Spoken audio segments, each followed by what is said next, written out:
Classes in C++ are very powerful and flexible. This is the fundamental unit of object-oriented programming. So let's take a working copy of class.cpp, and we will paste it into our working project here. I'll go ahead and double-click on that and open it in the editor, and we'll double-click on the tab there to maximize this so you can see the entire thing. So here we have a very simple class definition beginning on line 6. You notice it has one data member, int I. It's a private data member because it's not specified otherwise, and members in classes in C++ default to private access. We have two public members, and you can see they're declared as public on line 8. And those public members are both function members, and they're called setters and getters. One gets the value of I, and one sets the value of I. So you can see these are defined just as normal functions would be defined. Set value returns void, and it takes a value as an argument, an integer, and it assigns I to that integer, and I is the private member in the class. So this member function has access to the private members in the class. The next one returns an int get value, and it simply returns the value of I. So that's our very, very simple class. We can see it's used at line 15. An object is declared using that class. So this is called instantiation. That's an instance of that class. It's an object of that class. And at line 17, we actually call the member function setValue with the value of I from main, and I from main is 47. This is not the same as I from the class. The I from the class is not visible here at all because it's a private member. And so object1.setValue sub I, that calls the setValue method in the object1 object, which is of type class 1, and it passes it the value of I, which is that I equals 47 from line 14.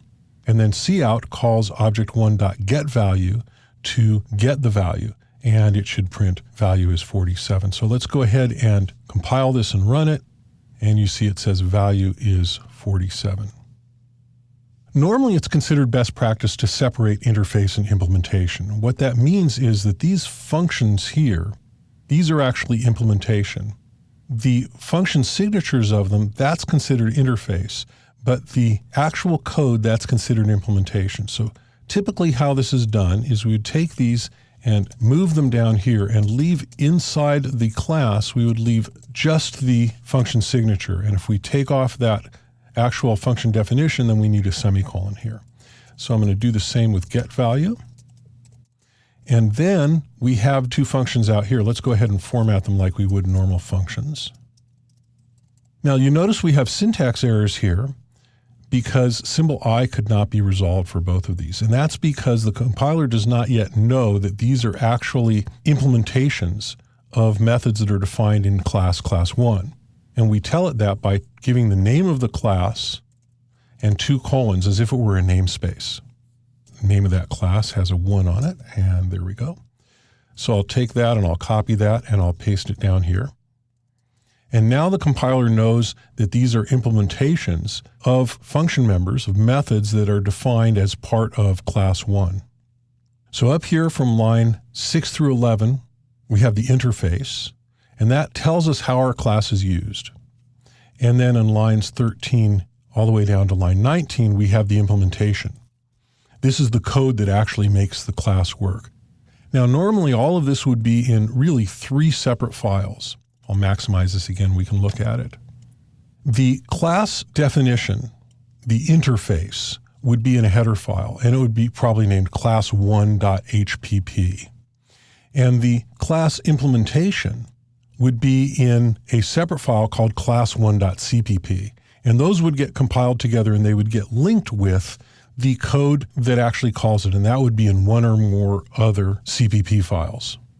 But for our purposes, for our teaching purposes, as you're learning the basic syntax of C++ classes, we're going to be using really simple examples, and we're going to be putting them all in one file like this, just so that you can see how all this stuff works, and it makes it simpler for our purposes. Just know that normally these things would be in separate files.